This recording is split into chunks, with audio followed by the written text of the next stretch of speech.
Inscreva-se no canal, acione o sino de notificações, comente. Seus comentários são muito importantes para que possamos melhorar a cada dia. Era o ano de 617 a.C. Depois de muitos anos de avisos por meio de seus profetas, avisos esses ignorados pelos seus líderes, a nação de Judá, composta pelas tribos de Judá e Benjamim, começou a viver o seu pior pesadelo. As coisas já vinham se deteriorando nos últimos anos, principalmente depois da morte do rei Josias.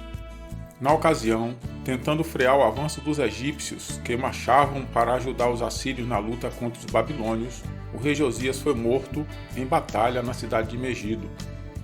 Isso ocorreu no ano de 528 antes da era cristã. Com a morte de Josias em batalha, o seu filho mais novo, Jeoiacás, foi coroado rei. O faraó Neco, depois de ter ajudado a Síria em sua missão, retornou a Jerusalém e a sitiou. Jeoacás foi levado para o exílio no Egito e nunca mais retornou a Jerusalém, e Eliaquim, seu irmão mais velho, que tinha 25 anos de idade na época, foi colocado em seu lugar pelo faraó Neco. Eliaquim, ou Jeoiaquim, como Neco o denominou, governou a nação por cerca de 11 anos, mas não foi um bom governante.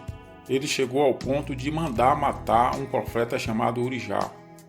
Embora houvessem muitas advertências de Jeremias, Jeoiaquim ignorou todas elas. Seu reinado foi marcado por injustiças, extorsões, assassinatos e etc. Ainda durante esse período turbulento da história de Jerusalém, os egípcios perderam a supremacia na região para a Babilônia, que subjugou Jerusalém. Durante 3 anos, Jeoiaquim se manteve submisso aos babilônios, mas depois, confiando em sua aliança com o Egito, se rebelou. Nabucodonosor, rei de Babilônia, cercou Jerusalém novamente. Jeoiaquim morreu durante o cerco e seu filho Joaquim, com apenas 18 anos, assumiu o trono, mas governou por apenas 3 meses e se entregou aos babilônios, que levou cativo junto com os nobres e os sábios da nação. Entre esses jovens estavam Daniel, Misael, Ananias e Azarias. Nabucodonosor nomeou a Zedequias como rei e este governou até a destruição de Jerusalém em 607 antes da era cristã. Mas aqui, em 617 antes da era cristã, começamos a história de Daniel.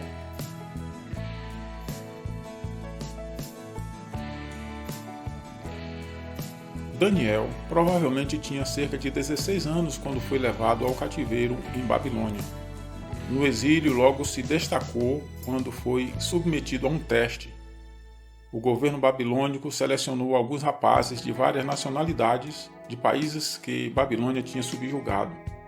Determinou que eles passassem por treinamento especial para servir na corte.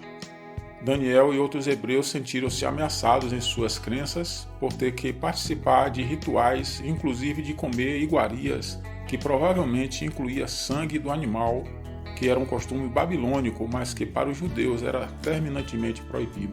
Embora fosse bastante jovem, adolescente apenas, Daniel mostrou confiança e determinação.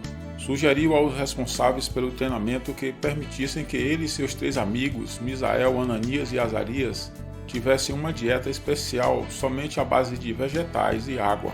Os responsáveis temiam que após 3 anos nesse tipo de dieta, eles demonstrassem fraqueza. Permitido o teste, eles ficaram 10 dias sob essa dieta e ao final fizeram um teste e mostraram-se com melhores aparências que todos os demais. Assim foi concedido que eles preservassem os seus costumes e crenças. Ao final de 3 anos, todos os jovens apareceram perante Nabucodonosor e ao fazer os testes, Daniel e seus 3 amigos judeus se destacaram mais que todos os demais, tanto em aparência como em sabedoria. O capítulo 1 do livro de Daniel termina dizendo: Ao terminar o prazo que o rei tinha determinado para que os levassem à sua presença, o principal oficial da corte os levou perante Nabucodonosor. Quando o rei falou com eles, não havia em todo o grupo ninguém como Daniel, Ananias, Misael e Azarias, e eles continuaram a servir perante o rei. E sempre que o rei os consultava sobre um assunto que exigia sabedoria e entendimento, ele os achava 10 vezes melhores do que todos os sacerdotes magos e adivinhos que havia em todo o seu reinado. E Daniel continuou ali até o 1º ano do rei Ciro. E assim começava a carreira de Daniel como visionário. Quais são as lições? Primeiro, Apegar-se a princípios morais pode salvar sua vida. Embora fosse muito jovem e passasse por crises sem precedentes em sua vida, manteve a confiança e aplicou os ensinamentos que recebera dos pais, embora, provavelmente, tivessem morrido, ficado em Jerusalém ou até ter sido levados como escravos para qualquer outro lugar do Império Babilônio. Segundo, manter a calma e a confiança e obedecer. Nos momentos de crises é que aflora os sentimentos. É da abundância do coração que a boca fala, já dizia Jesus Cristo. Na crise, a melhor maneira de se sair bem é obedecendo às autoridades. Assim aconteceu com Daniel. Os profetas judeus, principalmente Jeremias, mandou os judeus obedecerem aos conquistadores babilônios. Imagine se Daniel se rebelasse, esquecesse a educação e os bons costumes e passasse a agir como revoltado.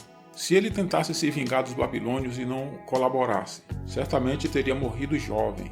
Assim, independentemente da nossa idade, e principalmente os mais jovens, mas também os idosos, temos muito o que aprender com Daniel. Manter a educação e a obediência e apegar-se aos princípios nos ajuda a viver melhor e a atravessar qualquer crise, por pior que ela seja.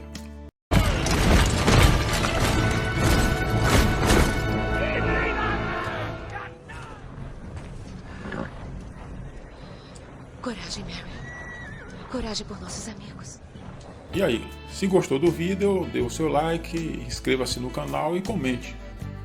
No próximo vídeo falaremos do maior desafio até então para Daniel. Ele já estava há mais de 10 anos em Babilônia e o rei Nabucodonosor teve um sonho e esqueceu completamente do que tinha sonhado. Deu um prazo para os adivinhos descobrir o que ele tinha sonhado e depois interpretar. Impossível qualquer ser humano fazer isso. E Daniel conseguiu. Algo além da capacidade humana. Quem ajudou Daniel nessa tarefa colossal? É o que veremos no próximo vídeo.